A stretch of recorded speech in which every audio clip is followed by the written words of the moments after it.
Healthy meals comes from healthy produce, and in today's video, I'll share a few tips that will help you store your vegetables fresh for long. Hello and welcome to the Big Basket channel. While Big Basket is your one-stop shop for buying fresh fruits and vegetables, this video will help you keep them fresh and healthy for long. Also, there is a hidden giveaway challenge for you all that can help you win an exciting voucher from Big Basket. So, subscribe to the channel and look out for the giveaway in this video. The first step to storing vegetables is to wash and clean them thoroughly. Batch cleaning reduces the efforts for later and will remove any dust and pests that will help in extending the shelf life of vegetables. Dry produce like potatoes and onions should be stored in separate and well-ventilated compartments.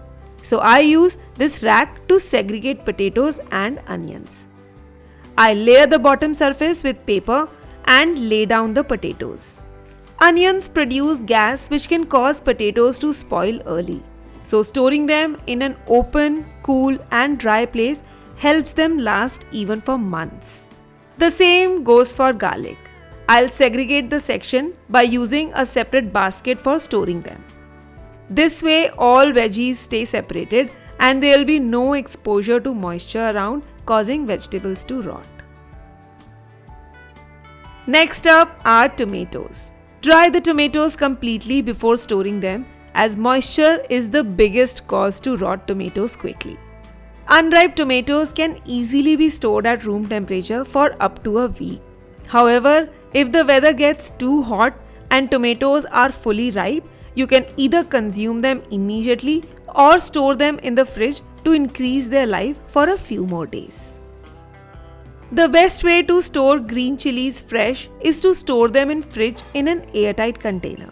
Place a dry tissue at the bottom of the container before putting the chilies in, as this will help absorb any extra moisture later. Also, before storing, remove the stalks from the chilies as this part can easily catch mold and bacteria even in the fridge. Chilies stored like this will remain fresh for up to 2 weeks. Vegetables that are small in size like beans, ladyfinger, mushrooms, bitter gourd, etc. can be stored in a segregated compartment of an airtight container. The vegetable compartment of the fridge is usually open, so vegetable absorbs the moisture and wilts soon. But keeping them in an airtight box helps in avoiding this very issue. Next, a few veggies that contain high moisture like carrot and cucumber should be stored differently. Lay down the dry paper at the bottom of the container and put the veggies on top. Right before placing the lid, make sure you place another paper towel so that the vegetables do not get exposed to water at all. The top kitchen towel will absorb the water formed during the condensation in the fridge and vegetables will remain fresh. As mentioned, smaller vegetables can be taken care of with the help of containers. But for bigger vegetables like brinjal, bottle gourd, pumpkin, zucchini and ridge gourd, it is good to wrap them around a paper before storing in the vegetable compartment of the fridge. The logic remains the same. We are trying to segregate the vegetables and save them from any contact with moisture. Paneer is another product that comes with a shorter shelf life. But here is a great way to store it for a long in the fridge. Place the paneer in an airtight container and fill it with water, making sure that the paneer is dipped completely inside the water. This way, paneer remains soft and doesn't spoil. Just make sure to replace the water every alternate day and paneer will remain fresh for up to 7 days.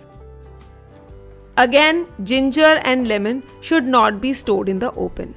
They either dry out or catch molds, especially in the high humidity areas. So to avoid that, take airtight containers and place a dry tissue on the base of the container. Now place the vegetables inside the box. However, ensure that the veggies are completely air dried and have no water on the surface. Cover the veggies with the tissue and close the container. And this way, Ginger and lemon will last for a week or even up to 10 days. Next up are our greens. For the mint leaves, avoid washing them beforehand. Wash them only before using, else they will retain water and rot very quickly. For storing, take an airtight container and place a cotton cloth. Now pluck the leaves from the stalk and put them in the box. Cover it again with the cloth and close the lid. You can enjoy fresh mint leaves for up to 15 days. Similarly, place a dry cotton cloth in the container and put the spinach leaves. Make sure you cut the spinach roots before storing the leaves. Wash them thoroughly right before cooking, else they will not dry properly or lose their crisp texture in an attempt of air drying. Coriander leaves can be washed and dried before storing. Just remove any dead or rotten leaves as it will further rot more leaves. Wrap it nicely in the dry cotton towel and store it in the airtight container. Now here is the giveaway challenge for you all. Comment on what method I used to store the fresh paneer in the fridge. Along with your answers, do subscribe to the Big Basket channel to get the chance to win an exciting voucher from Big Basket. With all these tips, it is advisable to buy only as many veggies as one can enjoy till they are fresh. Because anyways, Big Basket delivers fresh stock in just 10 minutes to make this process even easier. Don't forget to participate in the giveaway by writing the correct answer in the comment section and subscribing to the Big Basket channel. And I'll see you in the next video very soon.